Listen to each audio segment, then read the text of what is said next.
Hola, muy buen día, espero que estén muy bien. Este día estoy muy contenta porque voy a presentar la charla Hablemos de Diversidad con Mariana Chávez. Esta charla entra dentro del ciclo de diversidad y sexual, charlas impertinentes realizadas por Cultura UABC. Y les voy a contar acerca de Mariana Chávez. Ella nace en la Ciudad de México el 11 de diciembre, radica en Tijuana desde el 2006, es fundadora y directora del colectivo cultural Taltecan, dirige el encuentro de arte teatral por 3 años en UABC, ha publicado en revistas Conjunto y Paso de Gato de la Ciudad de México, en la editorial Secut, es docente de UABC, gestora y artista escénica. Su trabajo se enfoca en el teatro documental y comunitario con el enfoque político, inclusivo y alternativo. Bienvenida, Mariana, y pues iniciemos esta charla que con tanto gusto ya quiero iniciar. ¿Cómo estás? Hola a todos, muchísimas gracias por la invitación. Pues estoy muy contenta de estar aquí platicando de algo tan importante en este momento y sobre todo algo en lo que la universidad está pues muy atenta. Creo que es muy importante dialogar sobre esto, dialogarlo, porque pues somos tan diferentes, tan diversas, tan diversos y tan diverses, que es importante compartirnos, ¿no? Esta información. Gracias, Arlene, por la invitación. Muy bien, y yo creo que es muy importante este, iniciar, iniciar eh, desmenuzando este concepto de diversidad sexual. Si bien muchas personas se nos hace temas que todavía no manejamos, que incluso evitamos, y creo que es muy importante conocer y abrir nuestro criterio, pero también nuestras ganas de saber cómo se tocan estos temas, cómo iniciar, cómo conocer para empezar eh, estas generalidades y características, porque a lo mejor nosotros los dirigimos solamente como a un cajón o a un archivo donde no quiero hacerles frente porque no quiero equivocarme o no quiero incomodar. Y me gustaría bastante que empezáramos hablando sobre qué hay en ese cajón, cómo se abordan las sexualidades, qué diferencia tiene una sexualidad de otra. Me encantaría si nos pudieras apoyar con este tema. Mira, en cuanto a la diversidad sexual, creo que tenemos que diferenciar varias etapas y varios momentos sobre las diferencias en la diversidad. Primero vamos a hablar del sexo biológico. El sexo biológico es la referencia o el órgano sexual con el que naces. Ese no se cambia, ese no se elige, ese no hay nadie más que lo pueda modificar. Naces con una vulva, naces con un pene. Hay personas incluso que pueden nacer con los dos órganos sexuales, uno un poco más desarrollado que el otro. Es parte de la naturaleza, esto ha existido desde que la humanidad existe. Esto es el sexo biológico y le llaman, por eso se llama sexo biológico al nacer. Después puede haber la parte del género. El género, esa sí es una construcción social y cultural. Y este género, normalmente la cultura, como es una cultura que nos lleva a quererlo hacer binario, es decir, o puede haber hombres o puede haber mujeres. Y la cultura casi siempre la quieren ligar con el sexo biológico al que naces. Es decir, si tú naces con una vulva, tienes que ser mujer sí o sí. Si tú naces con un pene, tienes que ser hombre sí o sí. Porque eso es lo que la cultura dice. Sin embargo, existe otra parte, otro nivel, que es la identidad de género. Esta identidad de género no necesariamente tiene que estar a la par con el sexo biológico, ni con lo que la cultura y la sociedad dice. La identidad de género tiene que ver con una identificación de un género. Puede estar disociada de tu sexo biológico al nacer o no. Esta identidad, ¿cómo la construimos? La vamos a construir a partir de cómo nos sentimos en el mundo, cómo nos vivimos, más que un sentir me refiero a percibirse, no como un sentimiento. No es un sentimiento, no es estoy triste, estoy contenta, soy hombre, soy mujer, no es así. Es una construcción de identificación con los otros, con las otras y con los otros, con el mundo.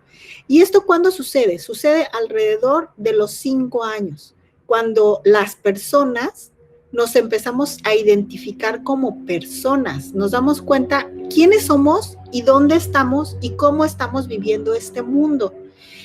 Es cuando yo pongo el ejemplo, puede ser muy burdo, cuando los niños se dan cuenta que no son un gato y que tampoco son un perro o que no son un caballo, porque empiezan a decir, estos son los caballos, estos son los gatos, incluso empezamos a hacer, digamos, catálogos. Es una edad donde los niños dicen, estos son mis juguetes, estos son las frutas, estas son las personas, ¿no? O sea, empezamos a catalogar. Es una necesidad que tenemos para poder entendernos en el mundo, a los demás y a nosotros mismos.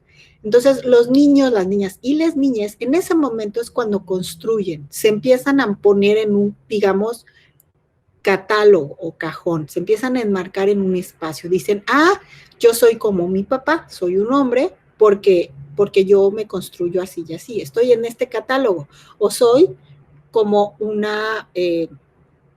como se vayan a identificar.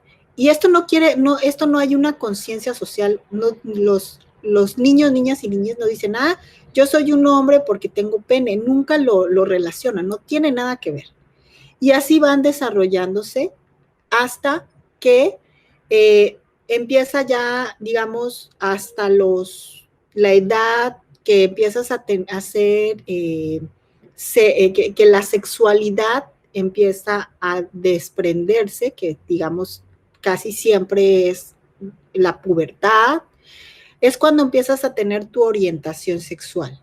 Es decir, quiénes te gustan para tener una relación afectiva. Es una atracción erótica, física, emocional, afectiva. Ahí te das cuenta, me gustan los hombres, me gustan las mujeres, ¿no? Voy a regresar un poquito. Cuando hablo de la identidad de género, no necesariamente te tienes que identificar con ser un hombre o con ser una mujer. Hay personas que no se identifican ni con ser hombre ni con ser mujer. Hay personas que no se identifican como personas binarias, se identifican como personas.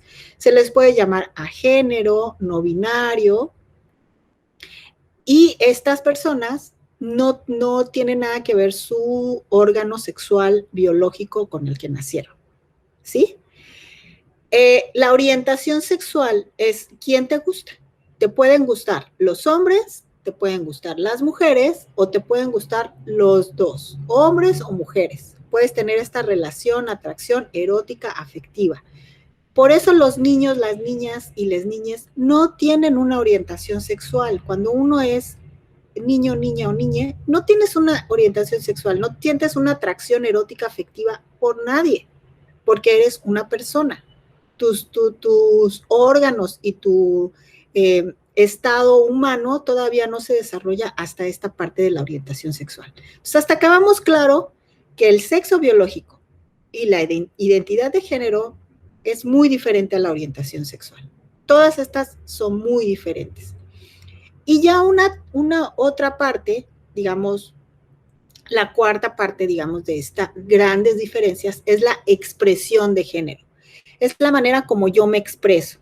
Es decir, ¿se acuerdan que hablé un poquito de la sociedad, de cómo la sociedad tiene un género binario? Dice, este nació con pene, es hombre, este nació con mujer, que es como con vulva, es mujer, ¿no?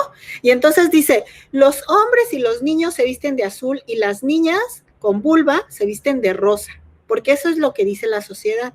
Sin embargo, la expresión de género no tiene nada que ver con lo que va a dictar la sociedad. Es una especie de rompimiento libre donde cada quien se expresa su género como quiere.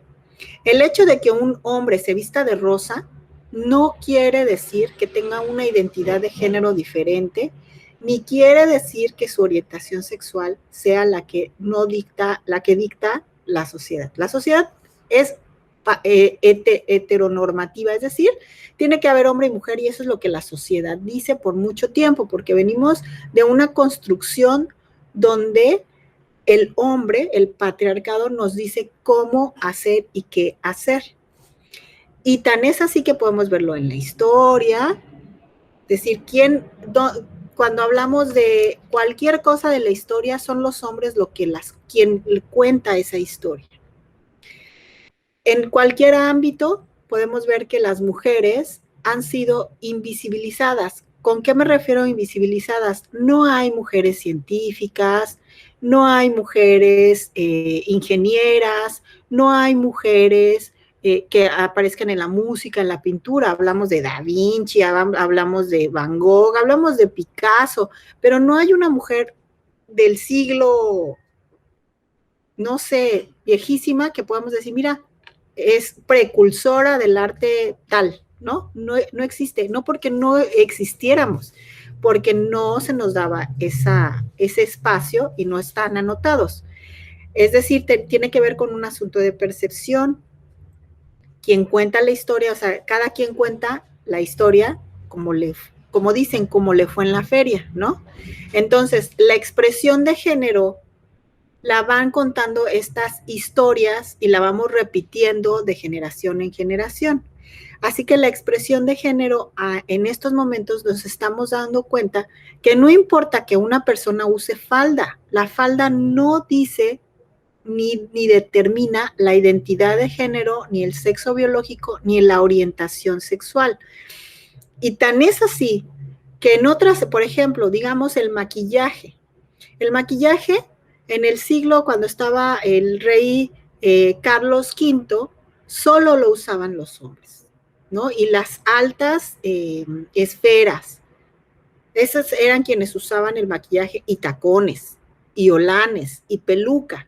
Es decir, es una sociedad que decide cómo expresarte. Entonces, a los hombres usan peluca, y peluca de cabello largo. Entonces, eso es un hombre, y ese es un hombre guapo, ¿no? La expresión de género es esa.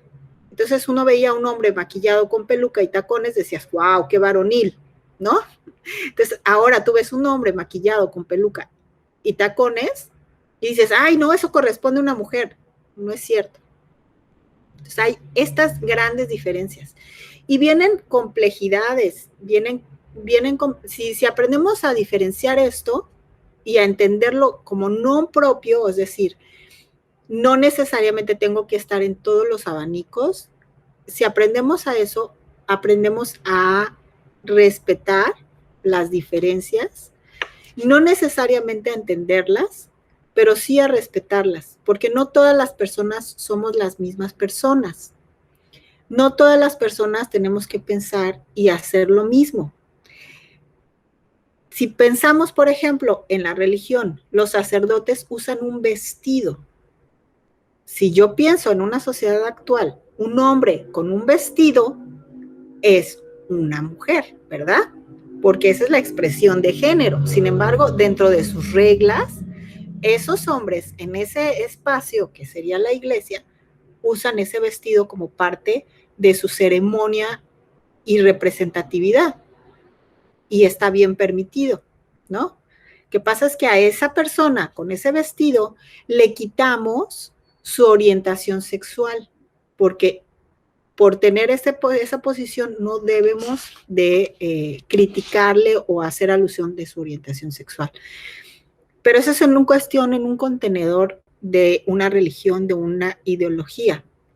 Sin embargo, la identidad de género no está dentro de una ideología. No podemos decir, yo tengo fe no se puede. Es algo que sucede. Es inherente a las personas. Sucede y ya, porque así estamos construidos, así nos identificamos como personas, no como perros, no como caballos, nos identificamos como personas. Y esta necesidad de género nos hace identificarnos como hombre, mujer, o bigénero o agénero. Hasta acá voy clara, va más o menos entendible. Claro, claro, sí. De hecho, me hace que me ponga incluso a cuestionar todas las ideas que de pronto yo sentía como muy inmovibles. Digo, claro, esto no viene de mí, esto lo decidió otra persona, de cómo incluso decodificar lo que miro, entender muchas cosas que yo pensaba que, ay, pues así es, ¿no? Muchas gracias, Mariana, muchas gracias por compartir. Y a mí me gustaría hablar, ya estando encaminado, acerca de cómo nosotros como sociedad hemos tenido este diálogo. Yo creo que, no sé si ha existido un diálogo a través de la historia, o sea, hablando como un diálogo justo, pensando que este sistema patriarcal de pronto es bastante impositivo en lo que se debería o no debería hacer como persona. Y aquí nacen los prejuicios que son todos estos como dibujos que yo me hago en mi mente para yo así, esconder mi miedo, esconder a lo mejor mi poco conocimiento, y de pronto estos prejuicios se van heredando. ¿Cómo lastiman estos prejuicios a la comunidad LGBTQ y más? Creo que el prejuicio viene del desconocimiento, cuando uno no sabe. Y cuando uno no sabe, tiene miedo. Y cuando uno tiene miedo, se genera violencia. La violencia, hemos tenido un grave problema de pensar en microviolencias. No existen las microviolencias, existe la violencia, que tiene rasgos o tiene efectos más graves, sí, que pueden llegar hasta la muerte. Pero la violencia es violencia, no es micro ni es mínima, es violencia. Y esa nace del desconocimiento y del miedo. ¿Cómo podemos superar estos prejuicios? A través de conocer. No necesitamos conocer a todas las personas, ni necesitamos estar hurgando en su intimidad, en su afecto, orientación sexual, ¿no? Lo que nos presentan es su expresión de género. Y nosotros de manera inmediata prejuiciamos porque queremos desde niños, como les decía, catalogarnos, encajonarnos para entendernos. Eso es lo que hacemos, ¿no? Tú ves a una persona y entre más se identifique contigo, entre más se parezca a ti, más amable te parece. Si yo veo a una persona de lentes, con el pelo negro, corto hasta acá, vestida con un suéter color crema, va a ser bastante, me va a caer muy bien porque se parece a mí, porque es morena, entonces digo, mira qué buena onda esta persona. Pero lo que está pasando es que hay una identificación con esa persona y entonces el prejuicio es como yo y entonces yo soy buena persona, pues por eso es buena persona. Pero si yo veo una persona pelona o rubia, vestida con estoperoles, con maquillaje, demasiado maquillaje para mí, entonces voy a tener un prejuicio y no voy a saber quién es, no voy a saber qué pasa. Si yo veo a una persona que trae bigote y bilé rojo, me bota, porque entonces mi prejuicio es, quien trae bilé rojo no trae bigote y quien trae bigote no trae bilé rojo. Y entonces me salta de mi catálogo, o sea, está bigote hombre, labial rojo mujer. Y entonces cuando alguien está entre los dos, mi prejuicio así, ¡puf! Y entonces es algo que yo no sé, que yo desconozco, y entonces me voy al miedo, y el miedo me hace violentar, porque el miedo es, me va a hacer algo esta persona que yo no sé qué, porque trae bigote y labial, ¿no?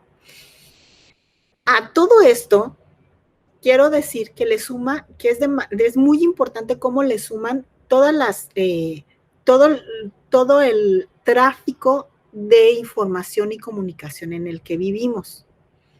¿Cómo están representadas las personas, hombres, mujeres, las personas con expresiones de género que no corresponden a lo que nos ha enseñado el heteropatriarcado? Es decir, personas que tienen una expresión de género a género, que no sabe si es hombre o mujer. Entonces te sacan de contexto y dicen, ay, es un hombre, mujer, luego decimos, es niño, niña, ok. Los bebés no tienen género. Tú puedes ver un bebé vestidito de blanco, con un mameluco blanco, y no es un niño ni es una niña, simplemente es un bebé, por eso es bebé con E. Y eso, como lo hemos vivido desde hace mucho tiempo, lo aceptamos, es aceptable.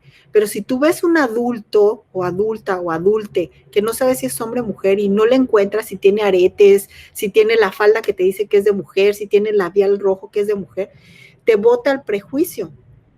Pero también las películas, la televisión, todo eso suma. Te dicen, una mujer tiene que ser delgada, voluptuosa, es decir, si tiene gordo algo, tienen que ser los senos o tienen que ser las piernas, ¿no? Una mujer no usa el pelo corto, ¿cómo crees? Bueno, lo puede usar, pero si se maquilla, para que entonces sepamos que es mujer. O lo puede usar, pero si trae aretes, ¿no? O sea, nos va a regir. Si nosotros hacemos una revisión de las películas o de los programas donde aparecen personas con una expresión de género no binario, son las personas malas, son las personas asesinas, son las personas raras, o sea, es así los construye las películas, y eso, las películas, la televisión, todos los medios de comunicación, y eso va sumando al prejuicio, a un prejuicio hecho que te lo van construyendo desde antes porque no corresponde a lo que va a decir el heteropatriarcado. Lo mismo sucede con las personas, por ejemplo, que nacen con un sexo biológico diferente a su identificación de género. Digamos, una persona que nace con el sexo biológico pene, pero que se identifica como mujer. Esta es una persona trans. Es una persona transgénero. Su cuerpo puede ser muy masculino. Podría incluso expresarse con pantalón, bigote, pero se identifica como mujer. Puede tener algunos rasgos de expresión de género femeninos, porque así le gusta. Y entonces, si vemos esta representación de personas trans en las películas, en la televisión, casi siempre son personas a las que les tienen miedo, a las personas que se burlan, los chistes, porque hay un prejuicio, porque bota de mi entendimiento. Cuando somos niños, niñas y niñes, aprendemos, por ejemplo, no sé si ustedes que están viéndonos y escuchándonos, hay muchos niños, niñas y niñas que les da mucho miedo los payasos, o les dan mucho miedo las botargas. Les dan mucho miedo porque la persona más blanca que conocen es la tía Rosa. Y esa tía es muy blanca, pero no tan blanca como el maquillaje blanco del payaso, por ejemplo. O la persona más alta que conocen es su tío Pedro. Y entonces el tío Pedro mide 1,80 y es la persona más alta, pero de repente ven a alguien con zancos de 2,5 metros, pues les bota porque está fuera de su rango de personas, o sea, van ubicando, ¿no? O la persona que tiene los ojos más grandes, ¿no? Y así. No hay una naturalidad en un payaso, por ejemplo. Entonces el payaso ya bota, o sea, la sonrisa y el maquillaje más fuerte que tienen es de su prima Lucía. Y de pronto ven un payaso con una sonrisa hasta acá, rojísima, o sea, es una boca que sale del contexto. Lo mismo nos pasa con la expresión de género cuando somos grandes. Estamos en el prejuicio de que conocemos las bocas, la boca roja, lo más grande es esta, y de pronto vemos a un cuerpo que para nosotros corresponde a lo masculino, expresado muy femenino, pues nos bota muchísimo. Pero eso no quiere decir ni que esté mal, ni que no sea así. Quiere decir que esa persona nueva se expresa así, y que si tenemos la capacidad de catalogarnos, o sea, es decir, de meternos en un catálogo, podemos abrir este catálogo y decir, mira, aquí hay personas bigénero o agénero que están expresándose así, y ir quitando estos prejuicios con el conocimiento, empezar a expresarnos y a preguntar, porque a nosotros también, como personas, hacernos cuestionamientos de por qué uso vestido, porque me lo ponen desde que yo soy bebé, o porque me gusta, o porque hace calor, ¿no? Pensemos en las personas que están, las infancias y las juventudes que están en etapa escolar, digamos primaria, secundaria, ¿no? Que tienen que usar uniforme. Y todo este debate que se hizo, por ejemplo, en Ciudad de México, donde las niñas se sienten vulneradas por usar falda. Digamos, ya no en cuestión de violencia, sino en cuestión de frío.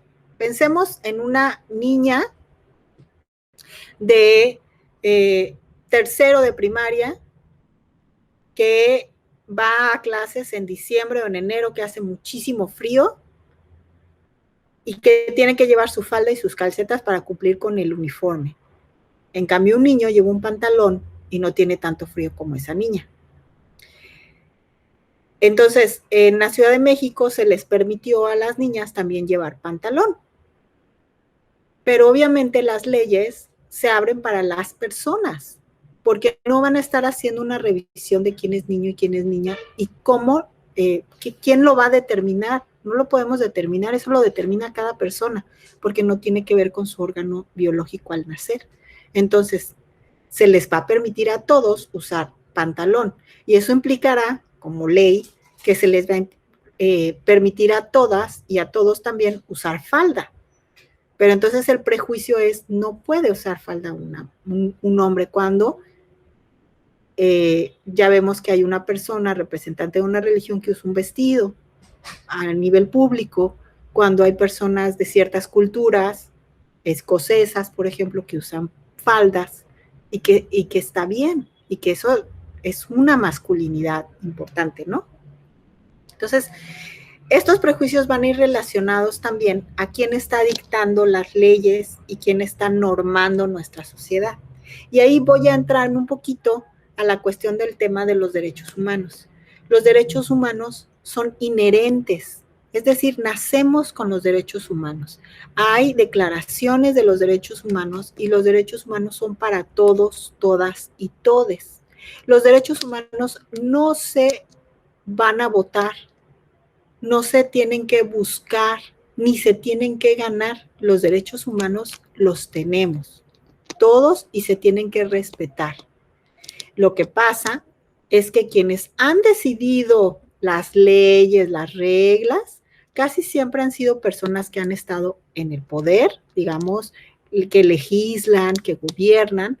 ¿Y quiénes han sido esas personas que legislan y gobiernan? A lo largo de nuestra historia mundial, no nada más de México, ni del país, ni de Baja California, mundial, han sido los hombres.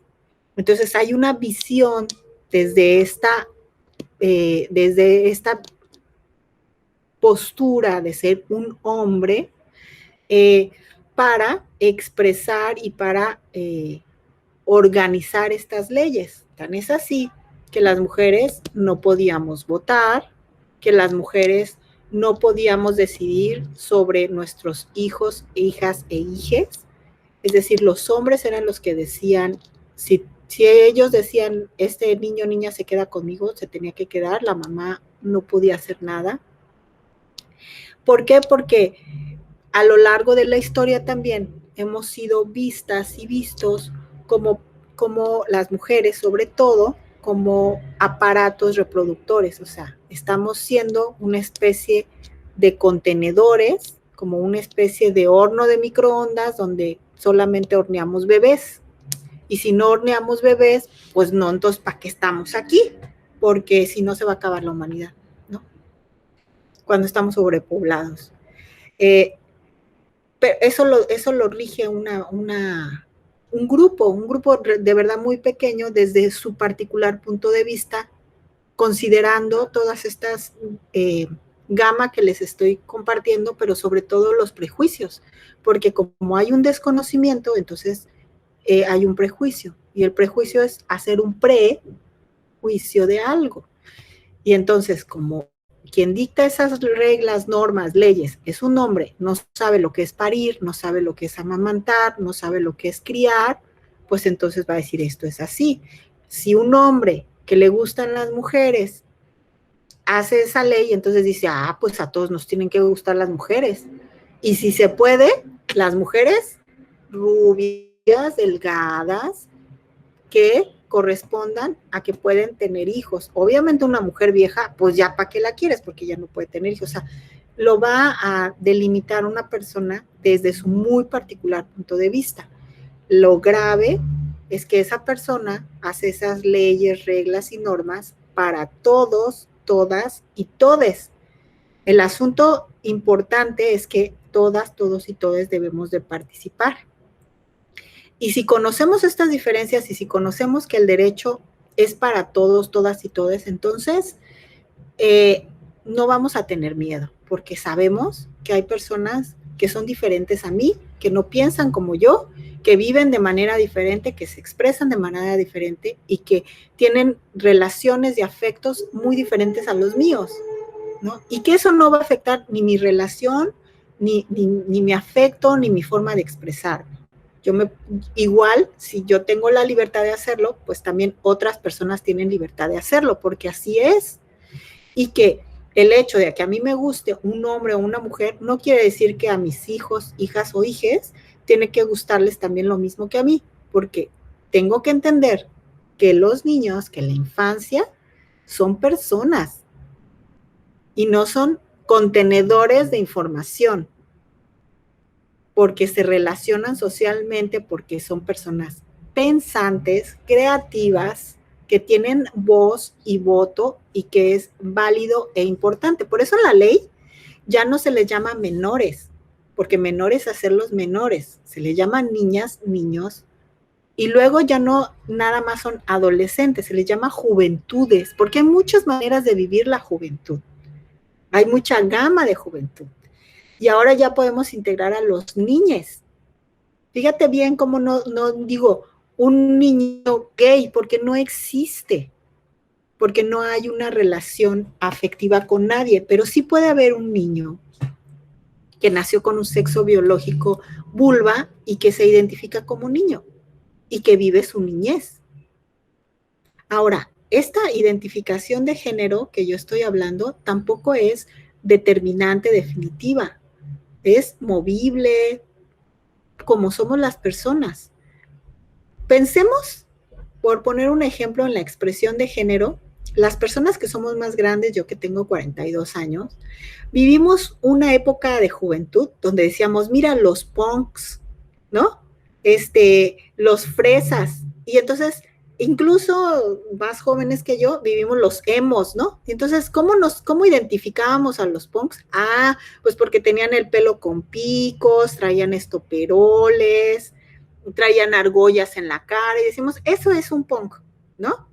Y esa persona punk se expresaba así para decir, soy punk, gente, mírenme, a donde me vean, soy punk y estoy utilizando mi cuerpo como una forma de protesta. Aquí tengo anarquía y aquí me escribí tal cosa y me tatué esto, ¿no? Esta expresión de género nos hacía interesarnos o desinteresarnos de las personas. Decís, oye, a mí me encantan los punks. Y mi mamá es una de esas personas que le encantan los punks, ¿no? Y siempre que veía un punk corría y, amigo, ¿por cómo te pusiste aquí esto pico? A ver, enséñame y todo. Hay códigos de los punks, que si traen una cadena de aquí a acá, ¿no? Como este meme, chiste, entrevista de los lentes acá significan esto y los lentes acá. Eso es expresión. Ahora, la expresión de género es muy parecido a ser punk, fresa, que me guste la banda, pero en una cuestión de género y afectiva. O sea, yo puedo decir, mira, quiero expresarme así, quiero ponerme un pantalón, ¿no? Y ponerme el pelo corto y una corbata, así me expreso yo, porque es mi manera de ser ejecutiva, de moverme en el mundo y de que el mundo me vea así soy, ¿no?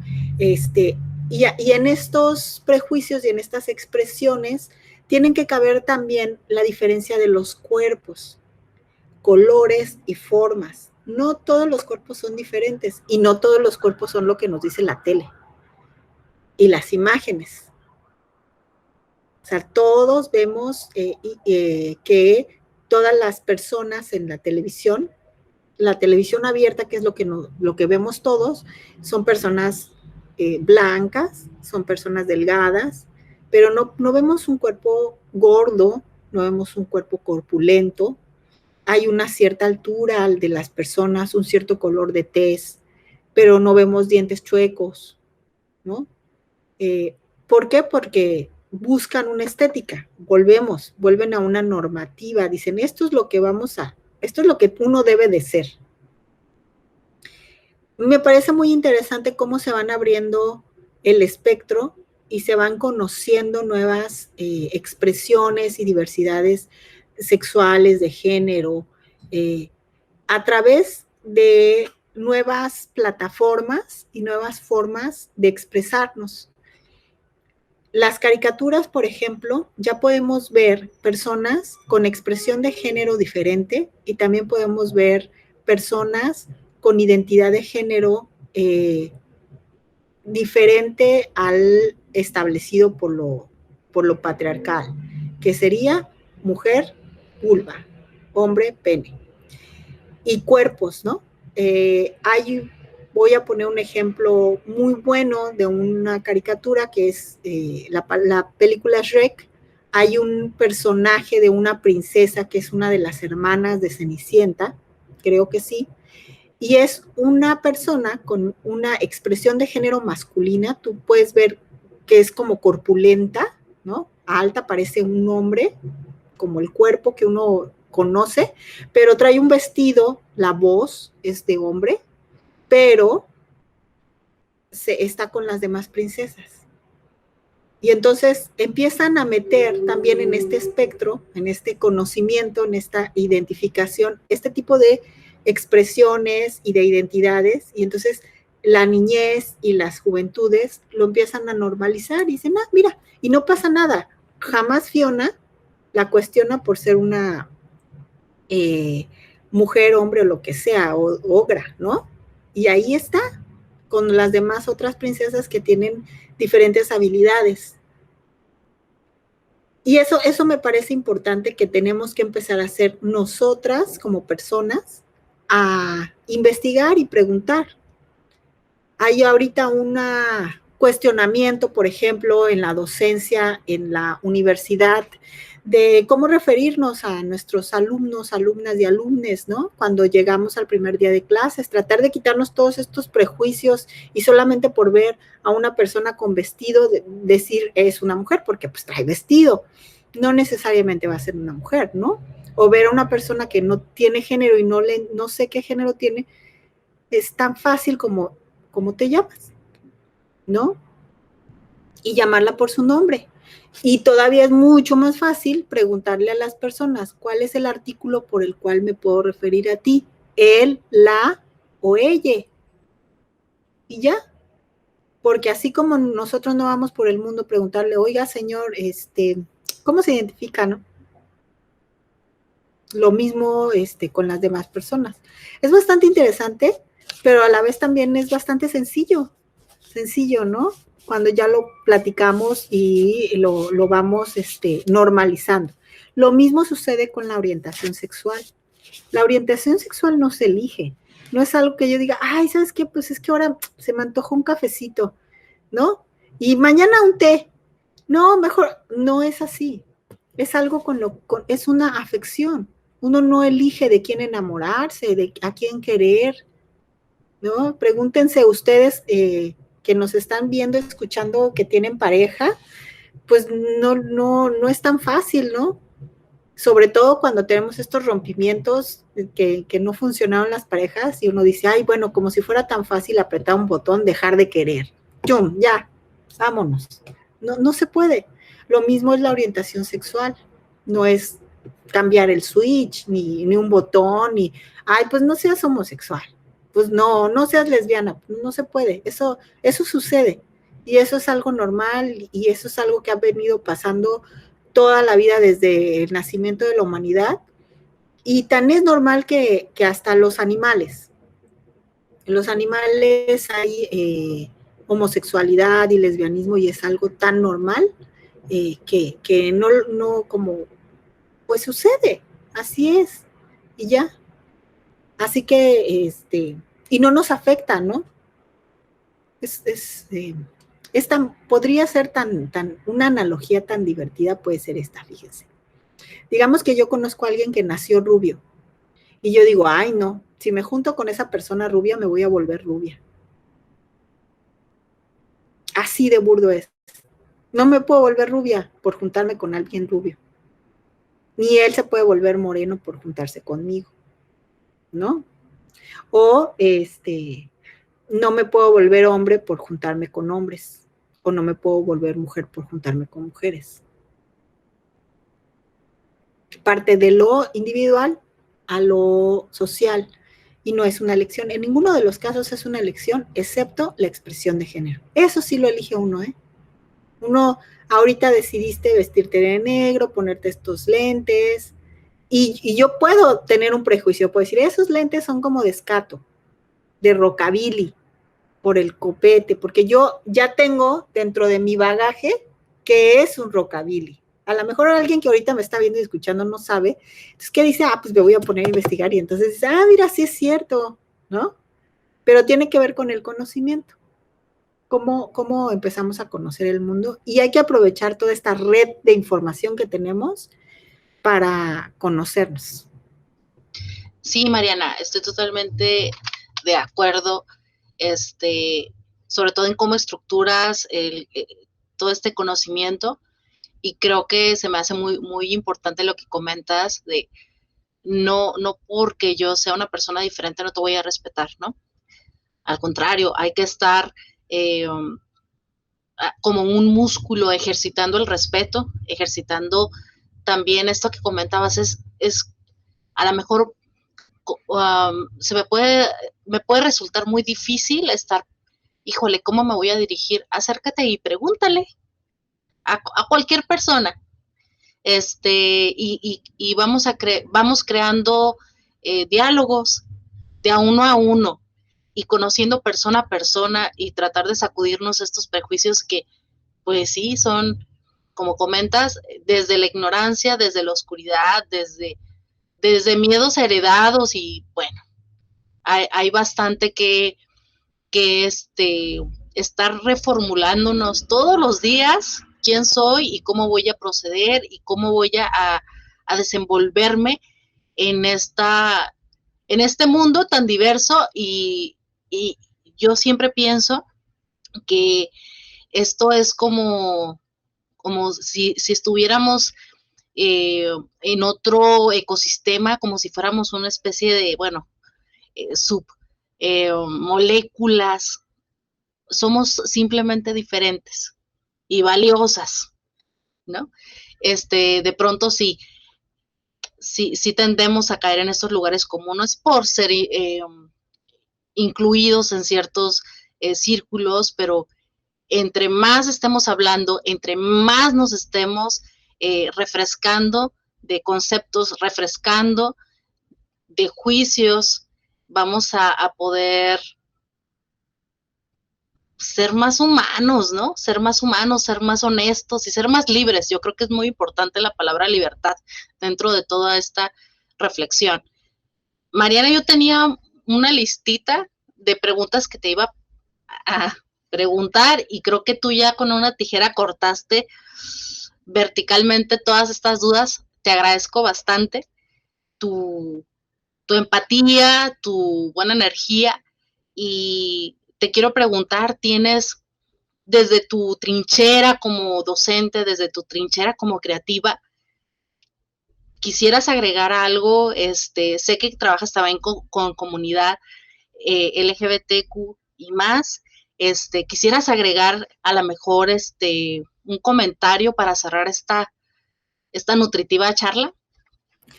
Sí, muchísimas gracias. Creo que hay que agradecer muchísimo que habemos personas muy diferentes. Y creo que ante todo, como hablas del respeto, también es una cuestión de amor. y agradecer muchísimo a aquellas personas que me han apapachado y me han enseñado, porque todos hemos errado y seguimos equivocándonos. El hecho de que la comunidad LGBTQ más me haya considerado una aliada, a mí me da muchísimo gusto porque me ha enseñado a ser amorosa, principalmente en el entorno, y creo que sí es importante también reconstruirnos como sociedad y volver a integrar, es decir, quitar estas barreras del miedo y del prejuicio para dejar y visibilizar lo que nos está pasando y nos está lastimando como sociedad. Sí, la comunidad, hay muchas comunidades vulneradas. Fíjense cómo no uso la palabra vulnerable, porque nadie nace vulnerable. Todos nos vulneramos o los vulneramos. Una persona por expresarse o por tener una orientación sexual que no corresponde a lo que nosotros nos ha enseñado el patriarcado, no quiere decir que esté mal, pero sin embargo sí la estamos violentando y vulnerando. Y entonces no estamos creciendo como una sociedad feliz, como una sociedad sana. Y voy a hablar de lo general a lo particular. Una de las formas más importantes, bueno, un espacio muy importante que en el que yo vivo y en el que yo convivo es la universidad. Me parece muy importante que todas, todos y todes conozcan este programa de espacios seguros en la UABC, porque sí, la violencia y estos prejuicios han sido vulneradoras de personas que han sido muy violentadas, que han llegado desde el hostigamiento, el acoso, hasta incluso la muerte. Hemos tenido ejemplos trágicos, difíciles, de los cuales tenemos que aprender, pero sobre todo no permitir que vuelvan a suceder. Me parece muy importante que entre toda la comunidad cimarrona estemos muy al pendiente de los espacios seguros y que nos hagamos nosotros, nosotras y nosotros mismos estos espacios seguros, que sepamos que hay una comisión para atender estos casos de hostigamiento y de acoso en la UABC, que hay un programa, que hay un proceso, que son efectivos a medida de que nosotros los hagamos efectivos. No más silencio, no más callar voces, desde donde estamos, desde ser, la comunidad cimarrona es una comunidad súper diversa, en diferentes sentidos, en diferentes colores, en diferentes gamas. Las docentes, las directivas, las administradoras, las personas de intendencia, las personas que están en administrativas, ¿no? Las alumnas, les alumnes y los alumnos que están en una situación vulnerada, pues podemos apapacharnos entre todos, todas y todes y cuidarnos, ¿no? No callar para, pues, no más violentarnos. Estos tiempos tan difíciles, tan complejos que hemos vivido de este encierro, de esta pandemia, también que nos sirvan para reflexionar y para volver a echar mano y volver a poner el ojo en la importancia de las relaciones sociales y el contacto humano, ¿no? Esta colectividad que hacemos de la universidad, hace ratito les decía a mis alumnos, tan padre es irse a formar a la comida china horas y horas, esta cosa tan sencillita de compartir con otros, con otros, es volver la mirada también, la mirada amorosa hacia todos, todas y todes, y saber que somos diferentes, pero que somos personas, y que todas, todos tenemos el derecho a ser felices. Aunque parezca una utopía, ¿no? Aunque parezca un eslogan, sí podemos construir un espacio seguro y no necesitamos ni siquiera ser parte de una comunidad o tener que entenderles o ser amigos. Lo importante es poder detener la cadena de violencia y también apoyar, ¿no? En donde, en la medida de lo posible, apoyar para visibilizar expresiones de género disidentes, para poder apoyar orientaciones sexuales no normadas, para poder apoyar a identidades de género también disidentes y respetar las decisiones que cada quien toma con su cuerpo. El tatuaje, por ejemplo, ¿no? Antes, ay, se tatúan, mi mamá dice, solamente se tatúan los que estuvieron en la cárcel. Y entonces le digo, mami, ¿sabes lo que vale hacerse un tatuaje?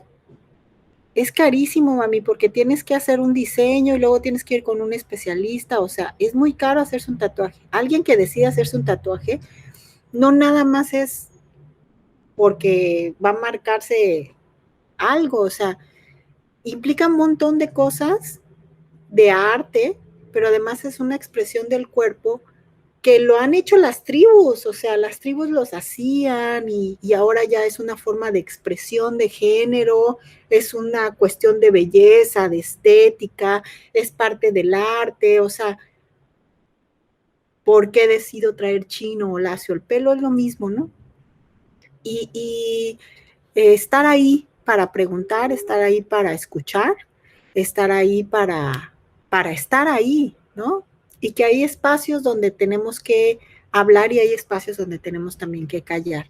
Invitar a todas, a todos, a todes para, les digo, visibilizar, ser amorosos con todos y todas las personas disidentes, ¿no? Porque hay históricamente hay un ocultamiento, una invisibilización que ya no vamos a permitir. ¿Por qué? Porque es importante que todos estemos presentes, porque todos sumamos. Y pues qué gusto que me hayan invitado a esta charla. Les mando un saludo a todas y a todos mis alumnos. Espero que les haya gustado y pues invitarles a participar efectivamente y afectivamente con todas las expresiones y diversidad de género, sexuales y orientaciones. Y preguntar, investigar, ¿no? Busquen buenas fuentes, siempre hay alguien que sabe, que puede, que explica, y seguir. Y dejemos ser a las infancias felices. Muchas gracias, Mariana. Muchas gracias por ese corazón tan enorme que logra transmitir así tu imagen, tu voz y tu corazón y todo ese conocimiento. Esta fue la charla de Hablemos de Diversidad con Mariana Chávez dentro de este ciclo de charlas de diversidad y sexualidad, charlas impertinentes. Esto fue todo. Estén pendientes a los contenidos que estamos subiendo a las diferentes plataformas de Cultura UABC, entre otras.